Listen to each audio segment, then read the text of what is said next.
Fourth, I want to get a better computer because what I'm working with right now, it's terrible. I'm actually planning to build a PC, so you guys stay tuned for that.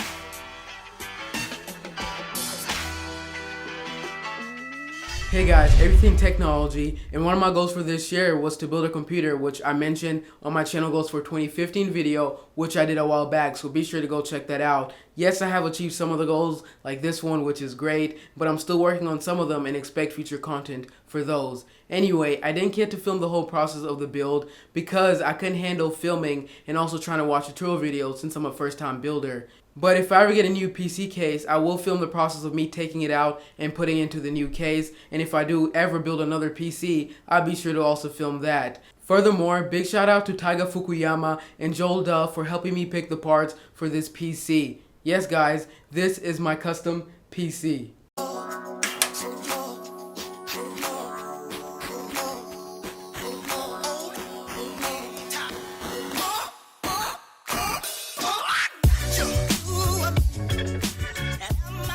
Now for the case, I chose the Corsair Speckle 3 because it was inexpensive and has a side window allowing me to see all the components as they're working. In addition, I feel that the front LED fan looks pretty sick. For the motherboard, I chose the Asus Z97P because it has 4 USB 3.0 ports for faster data transfer, 4 RAM slots for up to 32 GB of RAM, 4 SATA ports for hard drives and SSDs, and plus it will allow me to easily overclock my CPU. Speaking of the CPU, I went with the Intel Pentium G3258 Anniversary Edition because it's an extremely cheap, solid choice. The Pentium is also a dual-core CPU clocked at 3.2 GHz, but since it's an unlocked processor, it can be overclocked up to 4 GHz with the stock fan, and even up to 5 GHz with a third-party fan.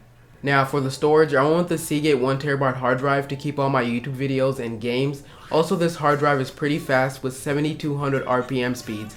Since I don't like waiting for programs and my computer to boot up, an SSD was a necessity, so I went with a 120GB Kingston SSD Now V300 series, which I use to store my editing software in Windows 8.1 Pro. For the memory, I went with the HyperX Fury 8GB of DDR3 RAM, which is clocked at 1866 MHz, which is enough for the video editing and gaming I do. The powerhouse of this build is a new EVGA GTX 960 Super Clock variant, which is factory overclocked. Anyway, it's clocked at 1178 MHz with 2 GB of GDDR5 memory, clocked at 7010 MHz, and it's a 128-bit memory interface. This is an amazing budget GPU which can run basically any game on 1080p with high settings with around 60 FPS. To power this entire build, I went with the EVGA 500 watts power supply. It's 80+ bronze certified and has a 3-year warranty, which gives me assurance that it's reliable and that it's going to last a very long time.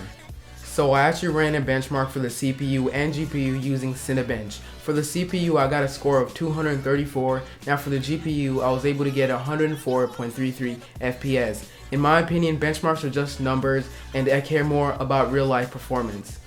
So when gaming, I was able to run every game I play on high settings with 60 FPS, and even some of them on ultra settings with still around 60 FPS. Most games I play aren't as graphic intensive, but Dimitri from Harder Canucks was able to get around 50 to 60 FPS on Battlefield 4 on 1080p ultra settings, which is really good. Now as for exporting times, my videos are usually around 2 to 4 minutes and they're all exported in 1080p on YouTube settings with Adobe Premiere Pro. So I actually get speeds from 5 to 10 minutes, which is amazing compared to my old computer, which took me around an hour. Overall, I'm extremely satisfied with this build. Everything worked out well. Anyway, thank you guys for watching this video, and I promise that I will record the next time I build a computer or if I get a new case. And if you did enjoy this video, be sure to give me a thumbs up down below, and also comment down below if you have any feedback, and subscribe if you'd like to see more content like this. Bye.